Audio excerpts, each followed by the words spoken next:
کیا جاتا ہے، ایک ہی بندہ ہے جو خاص ہے اللہ کا، توجہ، ایک ہی بندہ ہے جو اللہ کا خاص ہے۔ اب پتا چلا اللہ تک پہنچنا ہے تو اس کے اس خاص تک پہنچنا پڑے گا۔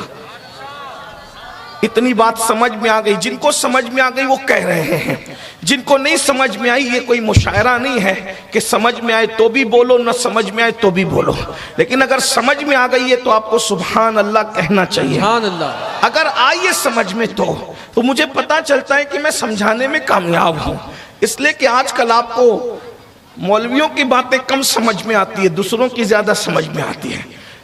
بات سمجھ میں، اللہ کا ایک ہی خاص ہے بھئی، اللہ کے سارے بندے ہیں لیکن جس خصوصیت پر حضور فائز ہے، اخص الخواص، ان جیسا کوئی نہیں۔ لم یاتی نظیرک فی نظرین، مثلے تو نہ شد پیدا جانا، جگراج کو تاج ترے سرسو، ہر تجھ کو شہ دو سرا جانا۔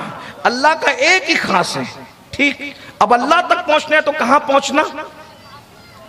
اس کے خاص تک، اس کے خاص، اس لیے کہ آپ کو اور ایک آسان زبان میں سمجھاؤں، کسی انسان کی اہمیت کو بتانے کے لیے بہت القاب آداب بیان کرنے کے لیے وقت نہیں ہے، تو آپ کیا کہیں گے؟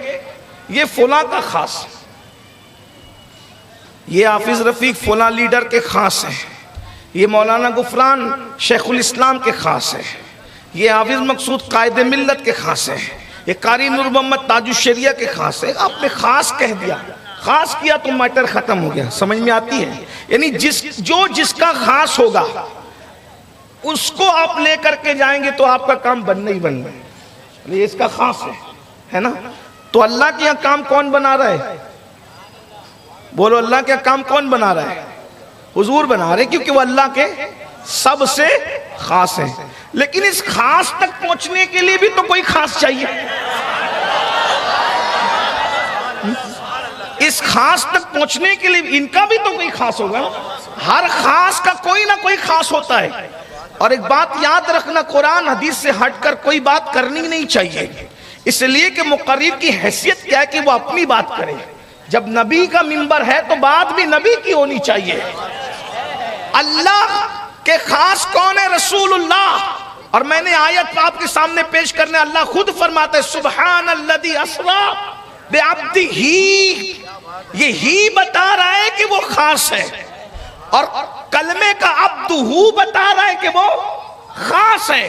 جب کلمے نے بتا دیا کہ اللہ کا خاص کون، کسی نبی کا کلمہ عبدہ نہیں تھا۔ لا الہ الا اللہ آدم صفی اللہ، لا الہ الا اللہ نوح نجی اللہ، یہ نام ہے، نہ عبد ہے نہ عبدہ ہے نہ عبدہ ہی ہے، صرف نام ہی نام ہے۔ اور وہ سب شان والے، یہ نہیں کہہ رہا ہوں کہ ان کو خصوصیت ہے، ان کو بندوں میں خصوصیت حاصل ہے، رسول ہے، نبی ہے، نبیوں میں جس کو خصوصیت حاصل ہے وہ ایک ہی ذات ہے، میرا تمہارا آقا آمنہ کا لال ہے۔ یعنی آدم کو بھی اپنی بگڑی بنانے کے لیے اس خاص سے توجہ لینی پڑتی ہے، ابراہیم کو بھی اپنی بگڑی بنانے کے لیے اس خاص سے توجہ لینی پڑتی ہے، ورنہ آپ اٹھا کر کے در منصور دیکھیں، تفسیر در منصور، جلالین کے مصنفین میں سے ایک مصنف ہے جلال الدین سیوطی، لکھتے ہیں کہ آدم علیہ السلام 200 سال تک دعا کرتے رہے، اللہ نے کوئی جواب نہیں دیا، لیکن جیسے ہی کہا تیرے خاص محمد کا واسطہ، اللہ نے فرمایا قبول ہے، لیکن تجھے یہ پتا کیسے چلا کہ میرا خاص ہے؟ تو کہا جنت کے دروازوں پر تیرے نام کے ساتھ اسی کا نام دیکھا تو سمجھ گیا کہ یہ تیرا خاص ہے۔ حوروں کی پتلیوں پہ، آنکھ کی پتلیوں پہ تیرے نام کے ساتھ اس کا نام دیکھا، سمجھ گیا تیرا خاص ہے۔ پیشانیوں پہ تیرے نام کے ساتھ اس کا نام دیکھا، خاص ہے۔ میں سمجھ گیا عرش پر تیرے نام کے ساتھ اس کا نام دیکھا، خاص ہے۔ فرمایا تو نے اپنے لیے کیوں مانگا؟ اتنے خاص کا نام لیا تھا تو پوری اولاد کے لیے مانگتا، میں قیامت تک تیری ساری اولاد کی مغفرت فرما دیتا، کیونکہ جتنا بڑا نام لیا تھا اتنی بڑی بات بھی محبت کرتا میرے آدم۔ یہ شان ہے حضرت مصطفیٰ جان رحمت صلی اللہ علیہ وسلم، عبدہ ہے وہ، عبدہ۔ لیکن اب آپ کو اللہ کا خاص پتا چل گیا، حضور کے خاص لوگ بھی ڈھونڈنا پڑے گا، اور ان کے پاس پہنچے پھر اپنا ہی اپنا ہے سب، دنیا اپنی، عقبہ اپنی، قبر اپنی، حشر اپنا، سب اپنا ہی اپنا۔ لیکن ڈھونڈنا پڑے گا ان اللہ کے رسول کے خاص کون ہیں، کون خاص ہے۔ حضور نے کوئی بات ہمیں تشنا نہیں چھوڑی، اور اللہ نے ایسے ماحول بنائے، محبوب ماحول میں بناؤں گا، بات تو کرنا، سب اوپن کر دیں گے، کچھ چھپائیں گے نہیں۔ جو چھپایا جاتا ہے وہ مذہب نہیں ہوتا، اور جو مذہب ہوتا ہے وہ چھپایا نہیں جاتا۔ بات ہمیشہ یاد رکھنا، جو لوگ تقیہ کی بات کرتے، تقیہ کوئی مذہبی نہیں ہوتا، اس لیے کہ وہ چھپی ہوئی چیز ہے، اور جو چھپایا جائے وہ مذہب نہیں ہوتا، اور جو مذہب ہوتا ہے وہ چھپایا نہیں جاتا۔ اس لیے کہ اگر چھپانا ہوتا تو پہلے ہی سے تو چھپے ہوئے تھے، جب تک چھپے ہوئے تھے مذہب نہیں تھے۔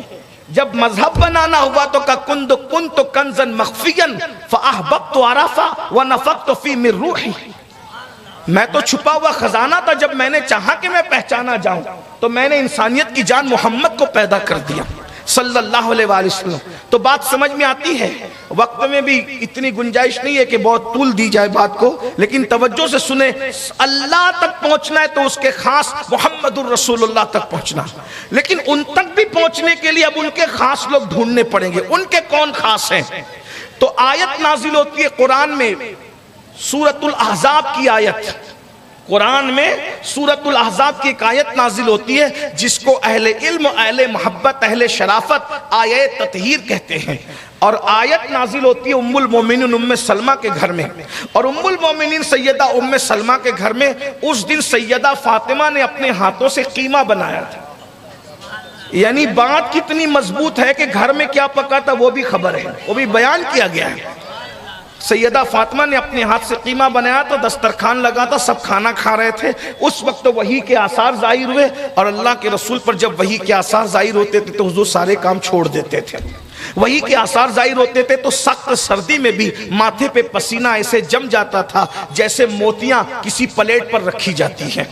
اللہ کے رسول پر وحی کے آثار ظاہر ہوئے، اور جب وحی کا اثر ختم ہوا تو اللہ کے رسول صلی اللہ علیہ وآلہ وسلم نے بتایا آج آیت نازل ہوئی ہے۔ آیت کیا ہے؟ انما یرید اللہ لیذہب عنکم الرجس اہل البیت ویطہرکم تطہیرا۔ اے نبی کے گھر والو، اللہ نے فیصلہ کر لیا ہے۔ یرید اللہ کا ترجمانی میں فیصلہ خدا سے کرتا ہوں کیونکہ ارادہ خدا اس کا فیصلہ ہوتا ہے۔ انما یرید اللہ لیذہب عنکم الرجس اہل البیت ویطہرکم تطہیرا۔ اے نبی کے گھر والو، اے نبی کے گھر والو، اہل البیت کا اطلاق اب کسی کے گھر والوں پر نہیں ہوتا، صرف نبی کے گھر والوں پر ہوتا ہے۔ اے نبی کے گھر والو، ہم نے یہ فیصلہ کر لیا ہے کہ ہر رجس سے، ہر گندگی سے، ہر ناپاکی سے تمہیں پاک و صاف کر دیں، تمہیں ستھرا کر دیں۔ اب علامہ فخر الدین رازی اپنی تفسیر شورۂ آفاق تفسیر کبیر میں لکھتے ہیں کہ رجس کا معنی کیا ہے جس سے اللہ نے اہل بیت کو پاک کیا ہے۔ فرماتے نمبر 1 رجس کا معنی شرک ہے، نمبر 2 رجس کا معنی کفر ہے، نمبر 3 رجس کا معنی بدکاری ہے، نمبر 4 رجس کا معنی جھوٹ ہے، رجس کا معنی جو ہے وہ شک ہے، رجس کا معنی بدگمانی ہے، رجس کا معنی گندی سوچ ہے، گندی فکر ہے۔ اللہ فرما رہا ہے تمہیں ہر رجس سے پاک کر دیں گے، یعنی اے اہل البیت ہم تمہیں شرک سے، کفر سے، بدکاری سے، زنا سے، ہر گندگی سے، حتیٰ کہ اسلام کے خلاف تمہارے دل میں جو شک آتا ہے عام لوگوں کے دل میں، اس شک سے بھی ہم اہل بیت کو پاک کر دیں گے۔ امام رازی کہتے ہیں رجس کا جو جو معنی ہے سارے معنی سمیٹ کر کہا، جس کو بھی لوگ گندگی کہتے ہیں، ناپسندیدہ کام کہتے ہیں، وہ ساری چیزوں سے اہل بیت کو پاک کر دیا جائے گا۔ اب اہل بیت 3 قسموں میں بٹ گئے۔ نمبر 1 نبی کی بیویاں اہل بیت، اور نبی کی بیویاں تو گھر والی اہل بیت، اس میں کسی کو شک نہیں، اس لیے کہ ہر ایک کی بیوی اس کی گھر والی ہوتی ہے۔ ہم بھی کہتے ہیں میری گھر والی نے ایسا کیا، میری گھر والی نے، تو سب کی بیویاں ان کی گھر والی ہوتی ہے۔ تو بیویاں گھر والی تھی، لیکن اور کون گھر والا ہے اب یہ بتانے کی بات آئی، تو اس میں اب 4 لوگوں کو نبی نے ساتھ لیا، وہ بات بعد میں کروں گا۔ اس کے بعد اب ان 4 لوگوں کی نسل قیامت تک جو رہے گی، اصل رجس سے ان کو پاک کیا 4 لوگوں کو، اور اب جو قیامت تک ان کے نسلیں ہیں تو تو اتنی پاکی اور طہارت تو ان کے ساتھ نہیں ہے جیسے ان کی ہے، لیکن ان کے صدقے میں ان کو بھی اس کا کچھ حصہ نصیب ہوگا۔ اتنی طہارت تو نہیں ہوگی جتنی ان کی ہے، کیونکہ یہ اصل ہے اور وہ نسل ہے، تو نسل اور اصل میں فرق لگا، لیکن رجس کی پاکی ان کو بھی نصیب ہوگی۔ جو جتنا اللہ رسول سے قریب ہوگا اتنا اس کو رجس سے اللہ تبارک و تعالیٰ پاک فرمائے گا۔ لیکن اب یہاں امہات المومنین یہ چار اور وہ پوری نسل، تو امہات المومنین اور پوری نسل کے بیچ میں یہ چار، جب آیت نازل ہوئی یرید اللہ لیذھب عنکم الرجس اہل البیت ویطہرکم تطہیرا، جو آیت میں نے پڑھی، تو اس دن اللہ کے رسول نے دائیں طرف سیدہ فاطمہ کو بٹھایا، سیدہ کائنات کو فاطمہ الزہرا کو، بائیں طرف مولا علی کو بٹھایا، امام حسن اور امام حسین کو اپنی گود میں بٹھایا، اور گود میں بٹھا کر کے ایک چادر لی، وہ چادر خیبر سے آئی ہوئی تھی، اس کو کالے رنگ کی چادر تھی، حضور کو کالی رنگ کی چادر بہت پسند تھی، اور اس پر اونٹ کے کجاووں کی تصویر بنی ہوئی تھی، یعنی کہ کتنی باریکی سے بات بیان ہو رہی ہے، ایسے اٹھ پٹانگ باتیں نہیں ہوتی۔ یہ سارا منظر کون بیان کر رہا ہے؟ ام المومنین سیدہ طاہرہ ام سلمہ رضی اللہ تعالیٰ عنہ، یہ سب انہی کے گھر میں ہو رہا ہے۔ اون کی بنی ہوئی چادر کالے رنگ کی اونٹ کے کجاووں سے سجی ہوئی اللہ کے رسول نے اپنے سر پہ ڈالی، اور سر پہ ڈالی تو اس میں پانچوں کو ایک ساتھ لے لیا، یعنی 5 تن جسے ہم پنج تن کہتے ہیں، وہ پانچوں کو ایک ساتھ لے لیا۔ اس حدیث کو حدیث قصہ کہتے ہیں، اور نبی کی چادر میں آنے والوں کو آل ابا کہتے ہیں۔ اسی لیے اب دنیا میں کوئی آل ابا نہیں ہے، اور دنیا میں کوئی صاحب قصہ نہیں ہے، بے دم یہی تو 5 ہے۔ مقصود کائنات خیر النساء حسین و حسن مصطفیٰ علی، یہ 5 تن ایک ساتھ ہو گئے۔ عرش بھی رشک کی نگاہ سے دیکھتا تھا کہ آخر 5 کو نبی نے پوری کائنات سے الگ کر لیا، سب الگ، رسول اللہ نے ان چاروں کو ساتھ لے کے اپنی آپ کو الگ کر لیا، اور آیت نازل ہوئی انما یرید اللہ لیذھب عنکم الرجس اہل البیت ویطہرکم تطہیرا۔ تو کولو قیامت تک سوال ہوگا اہل بیت کون، اہل بیت کون، اہل بیت کون؟ تو رسول اللہ نے، اب ترمذی شریف کی حدیث کی طرف آتے ہیں، رسول اللہ نے چاروں کو اپنی چادر میں لیا، اور چادر میں لے کے کہا اللہم ہؤلاء اہل بیتی، اے اللہ یہ لوگ میری اہل بیت ہیں، یعنی اب قیامت تک جھگڑا مت کرنا اہل بیت کون ہیں۔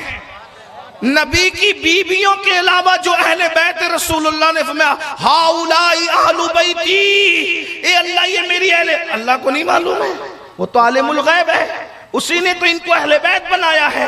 دعا اللہ سے کر رہے ہیں اور ساری دنیا کے ملاؤں کو بتا رہے ہیں جھگڑا کرنے کی ضرورت نہیں ہے۔ ہؤلاء اہل بیتی، یہ میری اہل بیت ہے، یہ میری اہل بیت ہے، یہ میری اہل بیت ہے۔ اور پھر کہا، اور جو بات اب میں کہنے لگا تھا اس کو سنیے، یہ میری اہل بیت ہے، اللہم اہل بیت، اللہم ہؤلاء اہل بیتی وخاصتی، سبحان اللہ سبحان اللہ، اے اللہ یہ میری اہل بیت ہیں، اور میں تیرا خاص سنا تو اب دنیا کو بتا رہا یہ میری اہل بیت ہیں، اور یہ چاروں میرے خاص لوگ ہیں۔ سبحان اللہ سبحان اللہ سبحان اللہ، حضور کے خاص لوگ ہیں، حضور بتا رہے ہیں یہ چاروں میرے خاص ہیں۔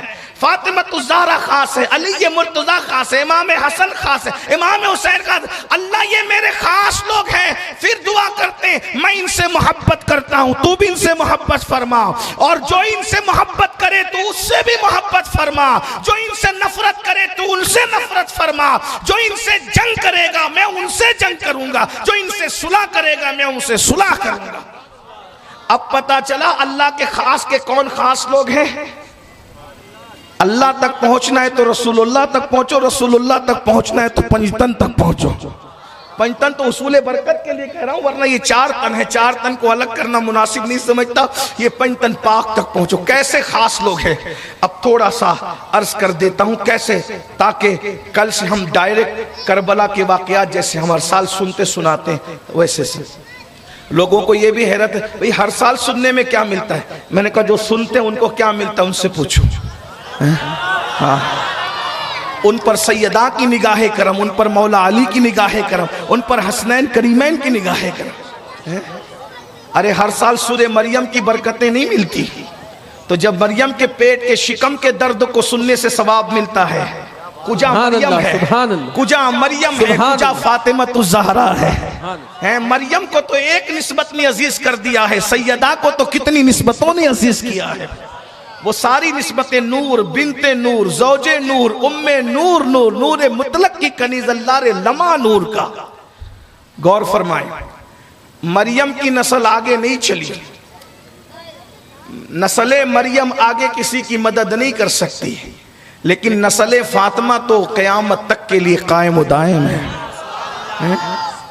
مریم کے باپ عمران ہے، سیدہ فاطمۃ الزہرا کے بابا مصطفیٰ جان رحمت ہے. مریم کی ماں ہے اللہ اکبر، عمران کی بیوی اور سیدہ فاطمہ کی امی ہے، جن کو اللہ عرش سے سلام نازل فرماتا ہے. خدا عرش سے جس کو سلام بھیجے اسے سیدہ فاطمہ کی امی کہتے ہیں. یہ بخاری شریف کی حدیث ہے. عرش سے جس کو تسلیم نازل ہوئی، جس کو اللہ عرش اعظم سے اللہ جسے سلام بھیجے، سیدہ فاطمہ کی امی. تو اللہ کے رسول کے یہ خاص لوگ ہیں سیدہ فاطمہ الزہرا. یہ خاص لوگ، میں ایک روایت پڑھتا ہوں اندازہ ہو جائے. اللہ آپ کے دلوں میں، ہماری نسلوں کی دلوں میں محبت نبی اور آل نبی پیدا فرمائے. احترام صحابہ کے ساتھ اللہ میں سچی محبت اہل بیت عطا کر. دنیا میں کوئی عورت ایسی نہیں ہے جو ایک مہینے تک پوری نماز پڑھے. حیا کے پردے میں بات رکھنی ہے، آپ سمجھنے والے سمجھتے ہیں. دنیا میں کوئی عورت ایسی نہیں ہے کہ جو بچے کی ولادت کے بعد فوراً نماز پڑھے. کائنات میں ایک ہی ہستی ہے جس نے مہینہ بھر نماز پڑھا، کبھی نماز ترک نہیں ہوئی. عورتیں جن نجاست اور جس گندگی سے گزرتی ہے مہینے میں، ایسی کوئی نجاست سیدہ کے قریب نہیں. کیوں؟ اس لیے کہ اللہ نے ان سے ہر گندگی کو پاک کر دیا تھا. وہاں گندگی تھی نہیں. توجہ کرنا، میں آگے اس سے بڑی بات بھی پڑھنے لگا ہوں حدیث کی روشنی میں، لیکن سنیں اس کو. 15 رمضان المبارک کو، رمضان شریف کے 15ویں روزے کو ظہر کے بعد امام حسن کو جنم دیتی ہے، اور عصر کی نماز میں سیدہ فاطمہ مصلی پر نظر آتی ہے. ظہر بعد بچے کو جنم دیا، عصر کے بعد مصلی پر نظر آتی ہے، اور ٹھیک 50 دن کے بعد امام حسن ماں کے شکم میں آ جاتے ہیں. امام حسن کی ولادت کے 50 دن کے بعد امام حسین اپنی ماں کے شکم میں آ جاتے ہیں. امام حسین 50، کوئی بچہ پہلے بچے کی ولادت کے 50 دن کے بعد شکم مادر میں نہیں آتا. وہ آپ سائنس پڑھتے پڑھاتے آپ جانتے رہتے ہیں. اور دوسری بڑی بات، اگر آ بھی جائے تو خاص بات، بچہ 7 مہینے کا جب تک نہیں ہوتا اس وقت تک وہ دنیا میں نہیں آتا. 7 مہینے سے پہلے پیدا ہوتا ہے تو بچہ جیتا نہیں ہے. اور جو بچے 7 ہوتے ہیں یعنی 7 مہینے کے ہوتے ہیں، وہ بھی بالکل ٹرینگ ٹرینگ ہوتے ہیں، بیمار پڑے رہتے ہیں، بعد میں بھی جو ہے وہ بہت ان کے ساتھ مسائل ہوتے ہیں. 9 مہینے کا پورا بچہ ہوگا تو جیے گا، اور 7 کا ہوگا تو بھی جیتا ہے، لیکن ادھر ادھر ہوتا رہتا ہے، دائیں بائیں ہوتا رہتا ہے. موت و حیات کی کشمکش میں بہت دن چلتا رہتا ہے. کمزوری تو اس کا ساتھ چھوڑتی ہی نہیں چند دنوں تک. لیکن امام حسین اور حضرت یحییٰ علیہ السلام، یہ 2 ہستیاں ایسی ہیں جو صرف ماں کے پیٹ میں 6 مہینے رہے اور دنیا میں آ گئے، اور ان کو کوئی بیماری نہیں تھی، وہ صحیح سلامت تھے، تندرست تھے. یہ خاص لوگ ہیں حضور کے، اللہ کے رسول کے خاص. میں اس پر پوری زندگی کہتا رہوں نا کہ خاص لوگ ہیں، اس لیے کہ حضور علیہ السلام کا جو عام آدمی ہے اس کا کوئی مقابل نہیں ہے نا. ابھی میں اگر وقت ہوتا تو میں آپ کو سمجھاتا کہ حضور کا عام آدمی کون ہے. اگر آپ کو کہیں تو میں سمجھاؤں آپ کو. تو مجھے جو عنوانات آپ نے دیے بہت سارے، پھر میں وہ نہیں بیان کر سکوں گا. بہت ساری چٹھیاں آئی تھی، میں نے سوچا اس کو لوں، لیکن اب وقت میں گنجائش نہیں، تو میں آپ کو سمجھاتا ہوں حضور کا عام آدمی کون. سمجھنا، پھر آپ کو سمجھ میں آئے گا حضور کا عام آدمی کون. اللہ کے رسول کا وصال ہو گیا، حضور کا عام آدمی. ٹھیک، کچھ لوگ باتوں باتوں میں کہتے ہیں حضور کا ادنا صحابی. میں نہیں کہتا، اس لیے کہ جو صحابی ہو وہ کبھی ادنا نہیں ہو سکتا. حضور کی کوئی چیز ادنا نہیں ہے. حضور کی کوئی چیز ادنا نہیں ہے، ٹھیک ہے نا؟ میں آپ کو سمجھاتا ہوں خاص لوگ کا مطلب کیا ہے۔ اگر میں اس کو سمجھا لوں اور آپ کے دل و دماغ میں بیٹھ جائے اور عظمت نبی اور آل نبی آپ کے دل میں پیدا ہو جائے تو انشاءاللہ میری بھی نجات اور آپ کی بھی نجات ہے، اور یہی کوشش ہے، باقی اور کیا ہے۔ صرف نوکری کرنے لگے اہل بیت کی، ان کی غلامی کرنے آئے ہیں، اور کوئی بات نہیں ہے۔ یہ حدیث 1450 سال پہلے کی، میں کوئی نئی نہیں پڑھ رہا ہوں۔ یہ حدیث ترمذی میں ہے، سوائق المحرقہ میں ہے، کنز العمال میں ہے، المعجم الکبیر میں ہے، اور کس حدیث کا نام لوں بعد میں جتنی کربلا پر کتابیں لکھی گئی ہے سارے مصنفین نے لکھا، لیکن اس کو سمجھانے لگا ہوں۔ اللہ کے رسول کہتے ہیں یہ میرے خاص لوگ ہیں، خاص ستی یہ میرے خاص لوگ ہیں، لیکن حضور کا عام آدمی سمجھ میں آئے گا نا تو آپ کو خاص بھی سمجھ میں آئے گا۔ حضور نے پردہ فرمایا، اللہ کے رسول کا وصال ہوا، حضور علیہ الصلوۃ والتسلیم کا جسم اطہر 3 دن تک حضور کے حجرے میں رکھا رہا، یعنی حضور کا پیر کے دن وصال ہوا، پیر کا پورا دن حضور کے حجرے میں رہا، منگل کے دن بھی رہا، اور بدھ کو شام کے وقت حضور علیہ السلام کو قبر انور میں رکھا گیا۔ وصال کے 3 دن کے بعد رکھا گیا۔ یہ 3 دن کیوں لگے اس کو بھی پہلے میں آپ کے سامنے رکھ دوں۔ کچھ لوگوں کا خیال ہے کہ سب چھوڑ چھاڑ کے بھاگ گئے تھے اس لیے 3 دن وہ رکھا رہا، یہ جھوٹ ہے، لعنت اللہ علی الکاذبین۔ کوئی چھوڑ کے نہیں بھاگا تھا، اور وہاں بھاگنے والے لوگ بھی نہیں تھے۔ اصل میں یہ تھا کہ حضور علیہ السلام کا حجرہ آپ دیکھ رہے ہیں، اللہ نے جن کو دکھایا ہے وہ تصور میں لائیں۔ ابھی حضور علیہ السلام کا جو مزار ہے وہ 2 حجروں کا مجموعہ ہے، ایک سیدہ فاطمہ کا حجرہ ہے، ایک سیدہ عائشہ کا۔ اس وقت جس دن حضور کا وصال کے بعد جسم رکھا تھا حجرے میں، وہ ایک ہی حجرہ تھا صرف سیدہ عائشہ کا، یعنی موجودہ حجرے کا آدھا حصہ تھا۔ اب اس میں 1 لاکھ سے زیادہ صحابہ تھے جنہوں نے رسول اللہ پر سلام پڑھنا تھا، کیونکہ رسول اللہ کی نماز جنازہ ایسی نہیں ہوئی جیسے عام لوگوں کی ہوتی ہے، 4 تکبیروں کے ساتھ جنازہ پڑھتے ہیں دعا اس میت کی مغفرت کے لیے، ویسا نہیں۔ ان کا امام کون بنے گا؟ امام الانبیاء کا امام کون بنے گا؟ ان کے لیے مغفرت کی دعا کون کرے گا؟ جس کو اللہ نے شفاعت کبریٰ کا تاج عطا کیا ہے، جو وجہ تخلیق کائنات ہے۔ میدان محشر تو ہے اسی لیے، فقط اتنا سبب ہے انعقاد بزم محشر کا کہ ان کی شان محبوبی دکھائی جانے والی ہے۔ کون مائی کا لال ہے جو ان کا جنازہ پڑھے مغفرت ہو؟ تو ہمارے جنازے کی طرح حضور کا جنازہ نہیں ہوا، بلکہ ہم تو حضور کے وجود ناز کو وصال کے بعد بھی جنازہ کہنے کا حوصلہ نہیں پاتے، کیونکہ ہمارا پورا مسلک ادب ہے۔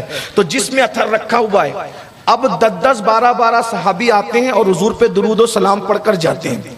آپ اپنے پیر کے انتقال کا منظر ذہن میں رکھیں، جب آپ اپنے مرشد، اپنے عالم اور اپنے باپ کا آخری دیدار کرتے ہیں تو آپ ایسا نہیں سوچتے کہ جتنا زیادہ کر لوں، ہٹاتے بھی تو لوگ ہٹتے نہیں ہیں۔ جب باپ کے لیے، پیر کے لیے، اچھے عالم کے لیے آخری دیدار میں آپ نہیں ہٹتے تو وہ صحابہ کرام تھے میرے بھائی، وہ کیسے کیسے ایک سیکنڈ میں نکل جاتے، آتے تھے، درود پڑھتے تھے، سلام پڑھتے تھے، رو دھو کر کے پھر ان کو نکالا جاتا تھا۔ تو 10 12 لوگ آ رہے ہیں، جا رہے ہیں، آ رہے ہیں، جا رہے ہیں، تو اس درود و سلام پیش کرنے میں ایک آدمی کو وقت دیا گیا، اس میں 3 دن لگ گئے۔ یار لوگوں نے اس پر قصہ گڑھ لیا کہ سب چھوڑ کے بھاگ گئے تھے اس لیے 3 دن، کوئی 3 دن اس لیے نہیں لگے۔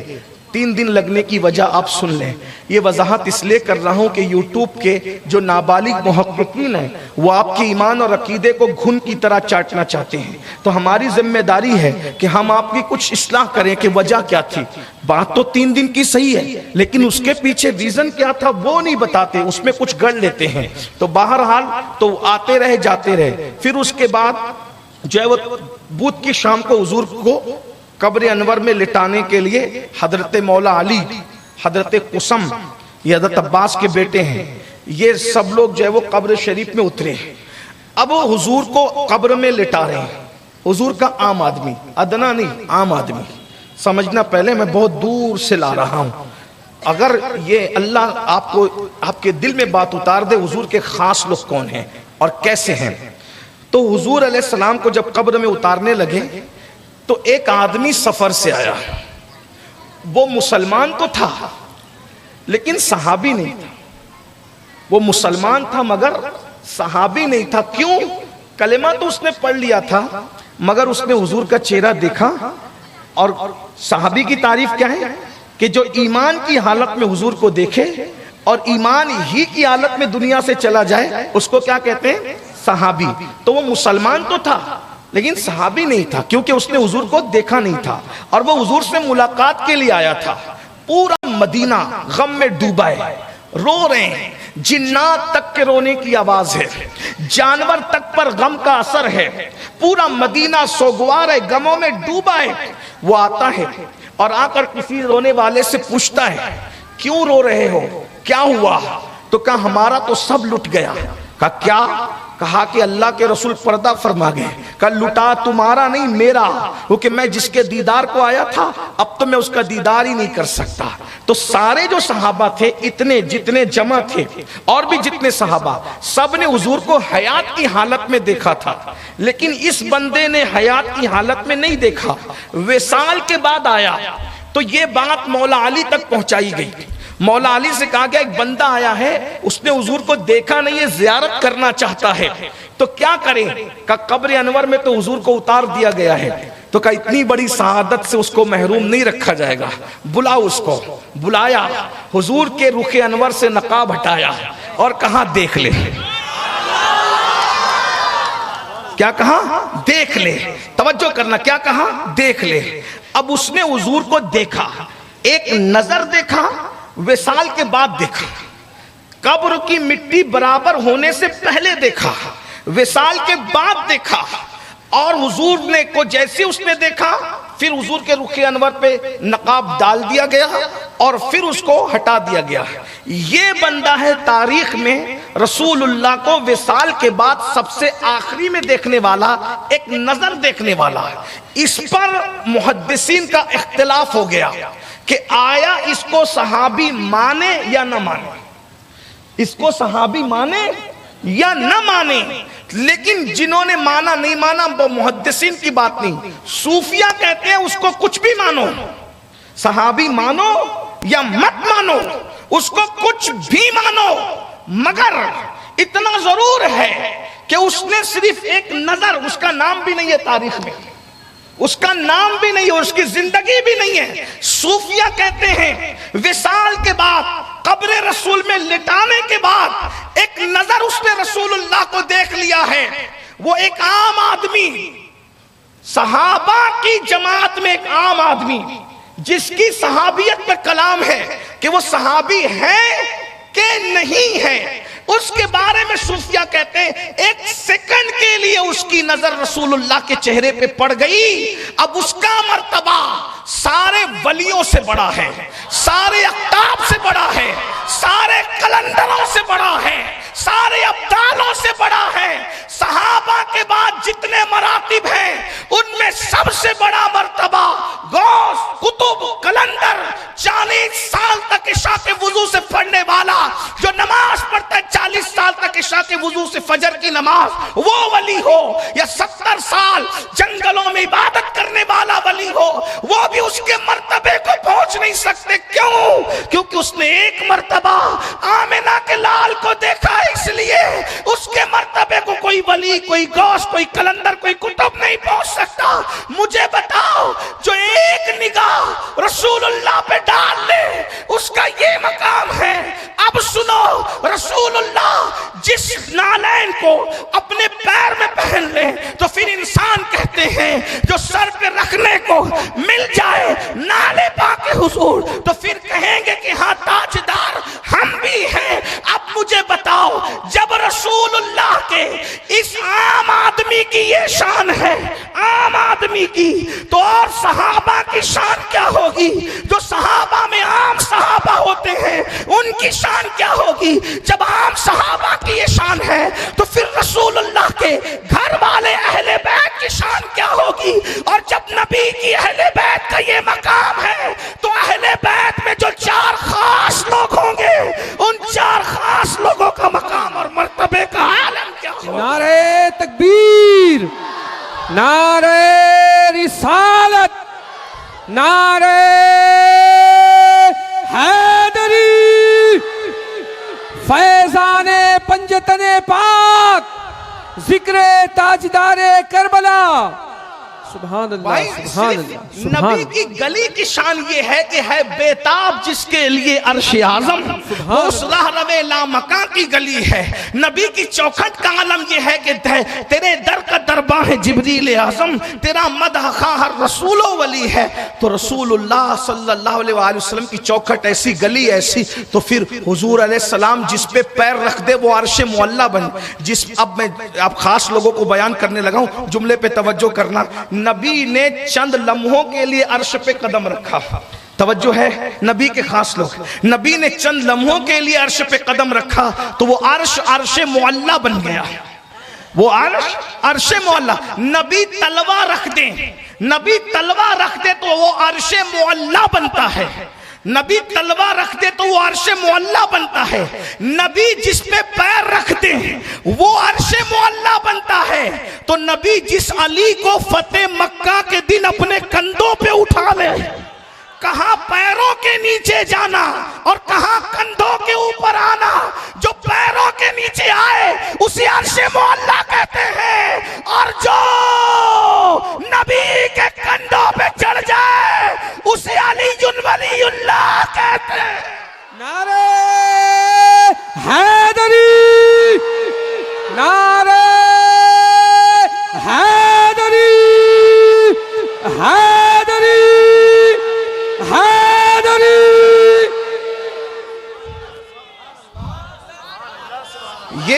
یہ ہمارے کلمے کا جز نہیں ہے، یہ کلمے کا جز نہیں ہے، لیکن یہ ہمارے عقیدے کی حقیقت ضرور ہے کہ علی اللہ کا ولی ہے۔ جب عبد القادر جیلانی اللہ کے ولی ہے، غریب نواز اللہ کے ولی، تو علی کیوں ولی نہ ہو؟ اور نبی نے ان کو ولی بنایا، نبی نے تو جو عرش پیروں کے نیچے ہے وہ معلیٰ ہے، اور وہ علی جو کندھوں پر اٹھا، اور حضور نے کندھوں پہ چندی لوگوں کو اٹھایا، حضور نے کندھوں پہ کس کس کو اٹھایا؟ اللہ اکبر، سیدہ فاطمۃ الزہرا کو اٹھایا، رسول اللہ گود میں اٹھائے رکھتے تھے۔ بھائی ذرا غور فرمائیں، گود میں جس کی، حضور کی گود میں جس کی پرورش ہوئی اسے سیدہ فاطمہ کہیں، یہ نبی کے خاص لوگ ہیں۔ اور ایک بات بتاؤں، بتانے بیٹھی ہے تو بتا دوں، مولا علی حضور علیہ السلام سے کب جڑے؟ اس لیے کہ ہر ایک کے جڑنے کا ایک وہ ہے نا، کوئی حضور علیہ السلام سے 40 سال کے بعد جڑا، کوئی 50 سال کے بعد جڑا، کوئی 53 سال کے بعد جڑا، کوئی 55 سال کے بعد جڑا، کوئی 60 سال کے بعد جڑا۔ کچھ لوگوں کا حال تو ہے وآخرین منہم لما یلحقوا، کہ آخری میں آ کے ملے ہیں نا، تو قرآن سورۃ الجمعہ ہے، اور وآخرین منہم لما یلحقوا سے مراد امام اعظم مراد لیے گئے ہیں کہ، اور ہم لوگ تو بہت بعد میں جڑے۔ میں تو کہتا ہوں اللہ کرے ہم جڑے ہوں، اس لیے کہ والذین معہ، جڑنے والوں کی جو پہچان ہے وہ ہمارے اندر ہے ہی نہیں۔ جو نبی سے جڑتے ہیں ان کی پہچان کیا؟ والذین معہ، پہلی پہچان اشداء علی الکفار رحماء بینہم، تیسری پہچان تراہم رکعا سجدا یبتغون فضلا من اللہ ورضوانا، اور پانچویں پہچان سیماہم فی وجوہہم من اثر السجود۔ لیکن ہم میں سے کوئی پہچان ہمارے اندر تو ہے ہی نہیں، ہم تو رات دن کافروں کے طریقے پہ عمل کر رہے ہیں، مشرکین کے طریقے پہ عمل کر رہے ہیں، کھاتے ہیں ان کے طریقے پہ، سوتے ہیں ان کے طریقے پہ، بالوں کا اسٹائل ان کے طریقے پہ، صبح کا اسٹائل ان کے طریقے پہ، شام کا اسٹائل ان کے طریقے پہ، شادیاں ان کے طریقے پہ، ڈی جے لگا رہے ہیں، ناچ رہے ہیں، گا رہے ہیں، اور شراب پی رہے ہیں، جوا کھیل رہے ہیں، گانجا پی رہے ہیں، پتہ نہیں کس کس بلا میں مبتلا ہیں۔ یہ مسلمانوں کے کام نہیں ہے، یہ مسلمانوں کے کام نہیں۔ ہم نے اپنے بڑوں سے سنا تھا کتا کبھی کھیر نہیں کھاتا، اور اگر کھا لے تو کتے کو کھیر ہضم بھی نہیں ہوتی۔ کتا کتا ہوتا ہے لیکن وہ کھیر نہیں کھاتا، کتے کے آگے کھیر رکھ دو، کتے کی پہچان یہ کہ وہ کھیر نہیں کھائے گا۔ کتے کو اتنا دماغ ہے کہ کیا کھانا چاہیے کیا کھانا چاہیے، تم مسلمانوں کے تمہیں اتنا دماغ نہیں کہ کیا کھانا چاہیے کیا نہیں کھانا چاہیے۔ کتا گولی کھا رہے ہو، اپنا کام تھا۔ جب کتا کھیر نہیں کھاتا تو تم کتا گولی کیوں کھاتے؟ بتا، ہنسنے کی بات نہیں، یہ ہنسنے کی بات نہیں، ذرا غور کیجئے۔ تم گانجا کیوں پی رہے ہو؟ تم گانجا کیوں پی رہے ہو؟ بھائی کبھی شیر کو گھاس کھاتے دیکھا؟ شیر کو بھی اتنا دماغ ہے، گھاس میری غذا نہیں ہے۔ بکری کو کبھی آپ نے اس کی غذا چھوڑ کر کوئی دوسری غذا کھاتے دیکھا؟ اس کو اتنا دماغ۔ اللہ کے بندو سوچو، ذرا غور کرو، انسان بنو، انسان بنو۔ تو جو رسول اللہ سے جڑے ہیں، حضور سے جو جڑے ہیں، الگ الگ عمروں میں آ کے جڑے، لیکن علی وہ ہیں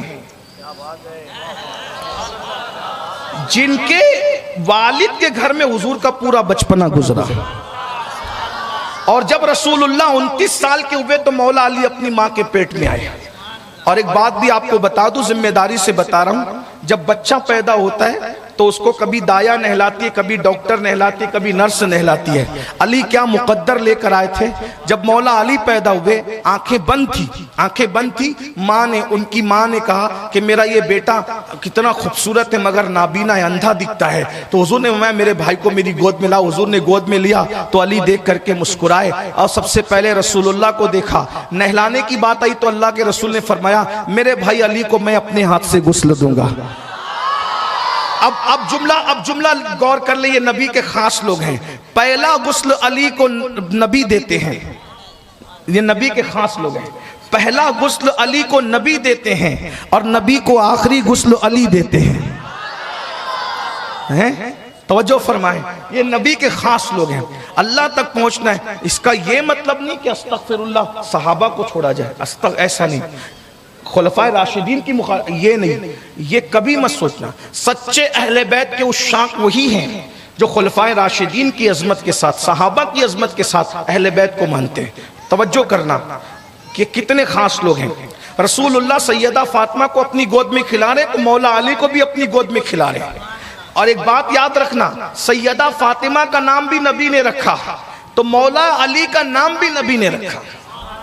امام حسن کا نام بھی نبی نے رکھا، امام حسین کا نام بھی نبی نے رکھا، سیدہ زینب کا نام بھی نبی نے رکھا، سیدہ ام کلثوم کا نام بھی نبی نے رکھا، یعنی رسول اللہ نے. لیکن چونکہ چاروں پہ بات چلی تھی خاص لوگ، کتنے خاص لوگ ہیں. اللہ کے رسول علیہ السلام فرماتے ہیں میں نے اپنی بیٹی کا نام فاطمہ اس لیے رکھا ہے کہ اللہ نے فاطمہ پر بھی جہنم کو حرام کر دیا ہے، اور جو لوگ قیامت تک فاطمہ سے محبت کریں گے ان پر بھی جہنم کی آگ حرام کر دی گئی ہے.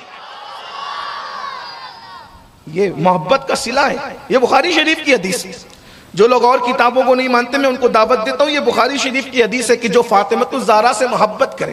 بھائی جو جس سے محبت کرتا ہے اس کا ذکر کثرت سے کرتا ہے.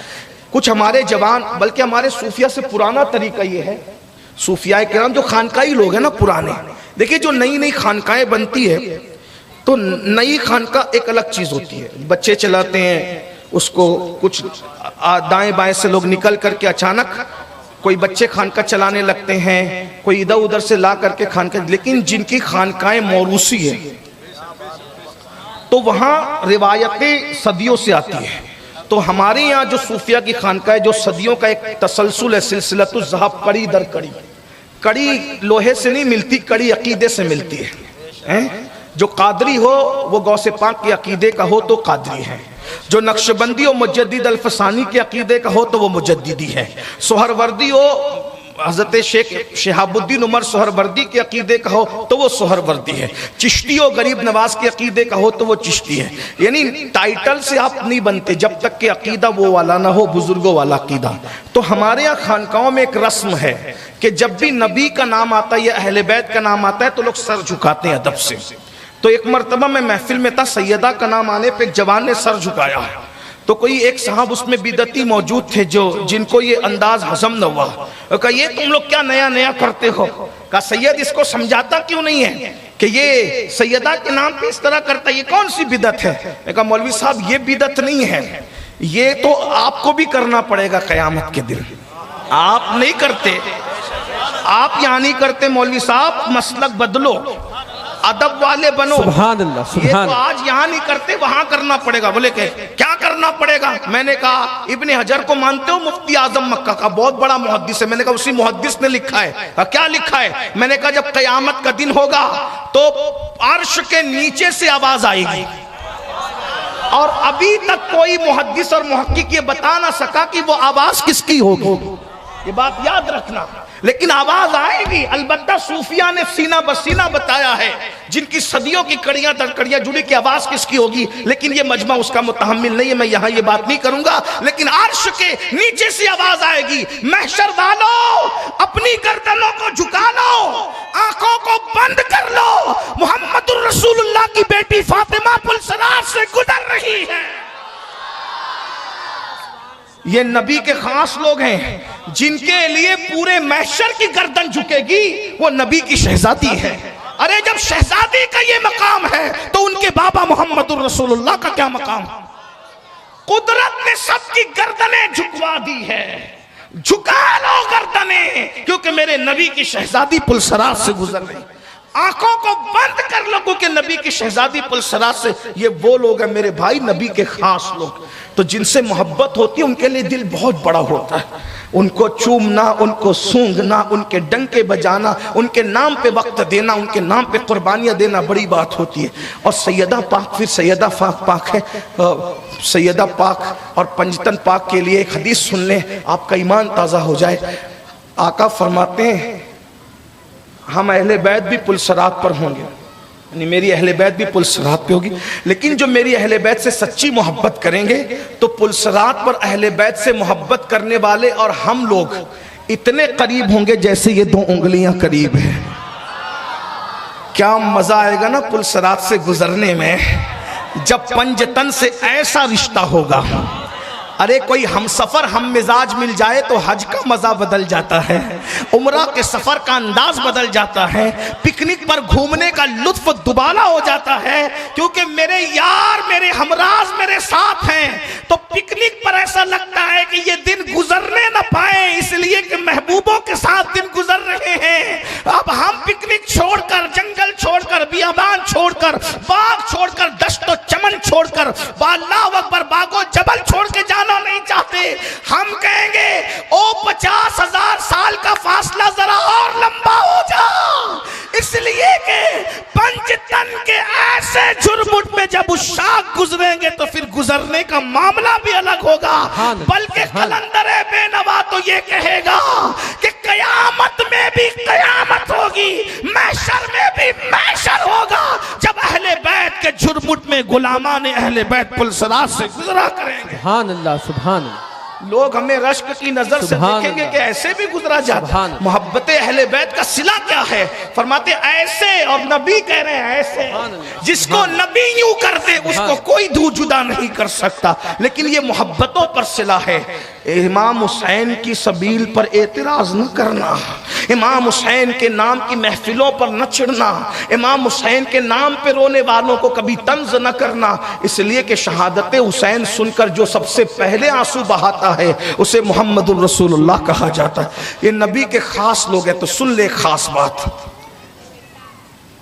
حضور علیہ السلام ایک جنگ میں مولا علی کو بھیجتے ہوئے ہاتھ اٹھا کے کہتے ہیں اللہ مجھے دنیا سے اس وقت تک مت اٹھانا جب تک میں علی کا چہرہ نہ دیکھ لوں۔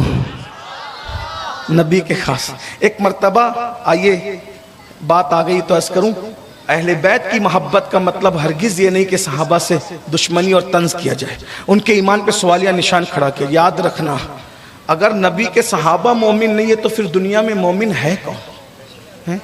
چھوٹی چھوٹی باتیں نہ کیا کرو، بلکہ ان کو ماننا ایمان ہے۔ ان کو مومن نہ مومن ہونے کی باتیں کرنے والوں صحابہ اور اہل بیت کو ماننا ایمان ہے، یہ ہمارے ایمان کا حصہ ہے۔ بہرحال ایک محفل تھی، اس محفل میں سب لوگ پہلے سے آ کے بیٹھ گئے، آخری میں مولا علی آئے۔ جب مولا علی آئے، یہ میں روایت کہاں سے پڑھ رہا ہوں؟ ابن عساکر سے۔ ابن عساکر نے اپنی کتاب میں لکھا ہے، توجہ کرنا کیا لکھا ہے۔ سب محفل میں آ کے بیٹھ گئے، فاروق اعظم تھے، آخری میں مولا علی آئے تو فاروق اعظم نے جگہ بنا دی اور کھسک گئے، جگہ چھوڑ دی ان کے لیے کہ آپ بیٹھے۔ کس کے لیے؟ بولو بھائی، حضور کے خاص لوگوں کے لیے، حضور کے خاص لوگوں کے لیے۔ اب مولا علی آئے، بیٹھے، بیٹھنے کے بعد اٹھ کے چلے گئے تو کسی نے کہا عمر تم نے علی کے لیے جگہ چھوڑ دی؟ اس لیے کچھ ایسے ہوتے ہیں نا جن کو برداشت نہیں ہوتا، ہو سکتا کسی نے عمر تم نے علی کے لیے جگہ چھوڑ دی، عمر تم نے علی کے لیے جگہ چھوڑ دی۔ آپ نے فرمایا میں کیوں نہ اس کے لیے جگہ چھوڑتا؟ ارے اس کے لیے جگہ کیوں نہ چھوڑتا، وہ میرا بھی مولا ہے اور تمام مومنین کا مولا ہے، اپنے مولا کے لیے جگہ نہیں چھوڑوں گا میں۔ ایک مرتبہ ایک مسئلہ آیا، حضرت فاروق اعظم اکثر کہا کرتے تھے اللہ میں اس مسئلے سے تیری پناہ چاہتا ہوں جس کا حال علی کے پاس نہ ہو، اور فرمایا میں ان لوگوں سے بھی تیری پناہ چاہتا ہوں جس میں علی نہ ہو۔ اتنی محبت تھی صحابہ اور اہل بیت میں تو ایک دن مولا علی کے سیدہ فاروق اعظم پر ایک مسئلہ آیا اور میں مولا علی سے کہا آپ اس کو حل کریں. پتہ نہیں وہ کون بندہ تھا، اس کا نام تاریخ میں مجھے نہیں مل پایا. اس نے کہا یہ میرا مسئلہ حل کرے گا. اس نے مولا علی کو حکارت سے کہا یہ میرا مسئلہ حل کرے گا. توجہ کرنا، آج جو لوگ کہتے ہیں نا کہ صحابہ اور اہل بیت میں نہیں بنتی تھی، وہ جھوٹ بولتے، لانتی لوگ ہیں، جھوٹے کذاب ہے، وہ دجال ہے اپنے وقت کے. صحابہ اور اہل بیت میں اتنا پیار تھا کوئی کسی سے کر ہی نہیں سکتا. یہ میں آپ کے سامنے پڑھ رہا ہوں، کیا غور کرنا. اللہ اکبر. جب مولا علی پر کسی نے ہاتھ اٹھا کے کہا یہ میرا مسئلہ حل کرے گا، فاروق اعظم کا غصہ کیا تھا تمہیں پتہ ہے؟ اس کی گلچی پکڑ لی، اس کا گریبان پکڑ لی. مالیگاؤں کی زبان میں کہہ رہا ہوں گلچی، اس کا گریبان پکڑ لیا اور فرمایا تو میرے مولا پہ بھونکتا ہے. صرف فاروق اعظم کہہ رہے ہیں، عمر ابن خطاب کہہ رہے ہیں، اور تو پہچانتا یہ کون ہے؟ اگر یہ تیرا فیصلہ نہ کرے گا تو پھر کون کرے گا؟ ارے یہ تیرا بھی مولا ہے، میرا بھی مولا ہے، اور سارے مومنوں کا مولا. یہ سیدنا فاروق اعظم کتنا پیار کرتے تھے اہل بیت سے. ایک مرتبہ سیدہ فاطمہ الزہرا کے پاس گئے اور کہتے سیدہ سب سے زیادہ اگر میں نے کسی سے پیار کیا ہے پوری کائنات میں وہ تیرا بابا ہے، تیرے ابا سے پیار کیا ہے، اور تیرے ابا کے بعد سب سے زیادہ اگر کسی سے محبت ہے تو آپ سے محبت ہے. اور اگر صدیق اکبر کی بات ہے تو ایک جملہ اور سن لیں تاکہ آپ کا نظریہ کھل جائے. آج کل ٹھیک ہے انشاءاللہ وقت پورا ہو گیا، تمام ہو گیا. انشاءاللہ کل تھوڑا جلدی آئیں اور میں اس میں سے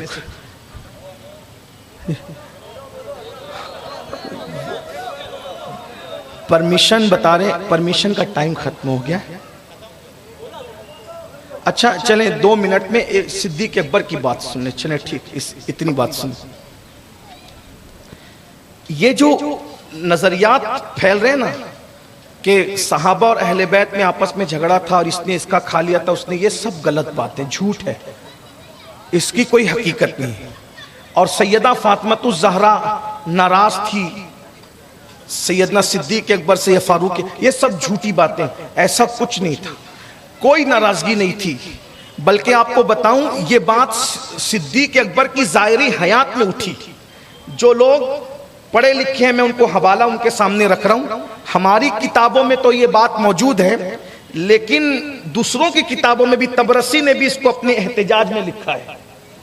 تو جب سیدنا ابو بکر صدیق سے کسی نے کہا، ابو بکر صدیق سے، کہ ایسا سننے میں آیا کہ سیدہ فاطمہ آپ سے ناراض ہو گئی ہیں فدق کے معاملے کو لے کر. کچھ لوگ کہتے ہیں نا، میں اس کی وضاحت کر رہا ہوں، جو لوگ دوسرے طرف سے آئے ہیں ان سے کہہ رہا ہوں طبرسی نے اپنی احتجاج میں لکھا ہے، ہماری کتابوں میں تو لکھا ہی ہوا ہے لیکن میں اس کو بھی سامنے رکھ کر کے پیش کر رہا ہوں. صدیق اکبر سے کسی نے کہا کہ سیدہ آپ سے ناراض ہو گئی ہیں، تو سیدنا صدیق اکبر نے کہا اچھا ایسا وہ مجھ سے ناراض ہے. اسی وقت صدیق اکبر نے اس شخص کو ساتھ لیا جس نے یہ بات رکھی تھی تاکہ معاملہ کلیئر ہو جائے، کیونکہ وہ لوگ کسی سے ناراض رہنے والے تھے نہیں. اس کا ہاتھ پکڑا اور طریقہ دیکھے، اس کو لے کر گئے صدیقہ کے سیدہ فاطمہ کے دروازے پر. لیکن اب میں آپ کو طبرسی کے حوالے سے ایک پس منظر بتانا چاہتا ہوں کہ صدیق اکبر در فاطمہ پر گئے کس طرح سے، کس طرح گئے. صاحب ذرا یہ چادر دیں، آپ کی چادر دیں. رسول اللہ کے دور میں عرب میں دستور یہ تھا کہ جو آزاد لوگ ہوتے تھے، آزاد لوگ، معزز لوگ، وہ اس طرح چادر ڈالتے تھے گلے میں. ٹھیک ہے، دھیان دینا، یہ صدیق اکبر کا عشق اہل بیت سامنے رکھ رہا ہوں. کتاب اور خطاب میں یہی فرق ہوتا ہے کہ ہم آپ کو سمجھانے کی کوشش کرتے ہیں. یہ طریقہ دیکھ کر، اس طرح چادر دیکھ کر سمجھ جاتے تھے کہ یہ آزاد لوگ ہیں، آزاد. لیکن جو آزاد نہیں ہوتے تھے، غلام لوگ ہوتے تھے، غلام، تو وہ یوں چادر ڈالتے تھے. ان کو اس طرح چادر ڈالنے کا حق نہیں تھا، وہ اس طرح ڈالتے تھے تو ان کو دیکھ کر لوگ سمجھ جاتے تھے کہ یہ آزاد نہیں بلکہ غلام ہے.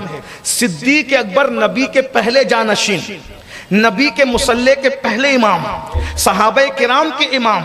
ان کی شان یہ کہ سب کا ایمان ایک پلڑے میں ابو بکر صدیق کا ایمان ایک پلڑے میں رکھیں تو سب کے ایمان پہ صدیق اکبر کا ایمان بھاری ہو جائے. ابو بکر کی ایک رات کی ایک نیکی حضرت عمر کی ساری نیکیوں پر سبقت رکھتی ہے. قرآن جس کو کہتا ہے صدیق اکبر کو، والذی جاء بالصدق وصدق بہ اولئک ھم المتقون، قرآن جس کے بارے میں کہتا ہے رحماء بینہم، عنہم، قرآن جس کے بارے میں کم و بیش 22 آیتیں قرآن کی صدیق اکبر کی شان میں ہے، وہ مومنوں کا پہلا خلیفہ، وہ مسلمانوں کا پہلا امام، مسجد نبوی کا پہلا امام، رسول اللہ کو اپنے کندھے پر اٹھا کر غار ثور میں لے جانے والا، نبی کو اپنی گود میں سلانے والا، قیامت تک نبی کی آغوش میں سونے والا سیدنا صدیق اکبر۔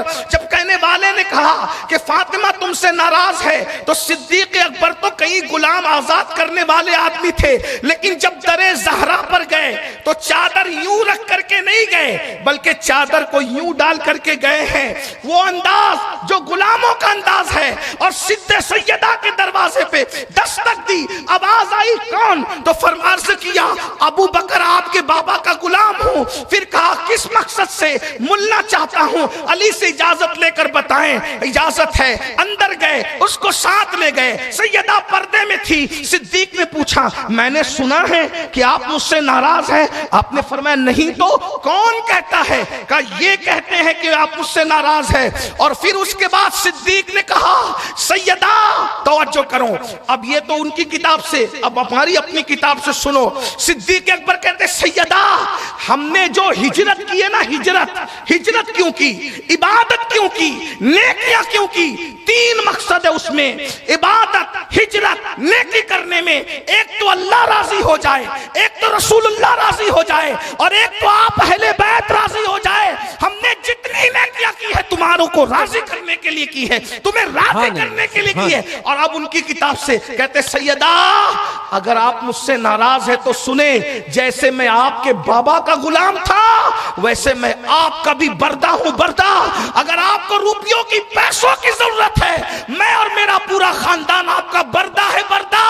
آپ مجھے بھی لے کے چلو، میرے بچوں کو بھی لے کے چلو، اور مدینے کے بازار میں بیچ دو، جو رقم آئے آپ کے لیے حلال ہے۔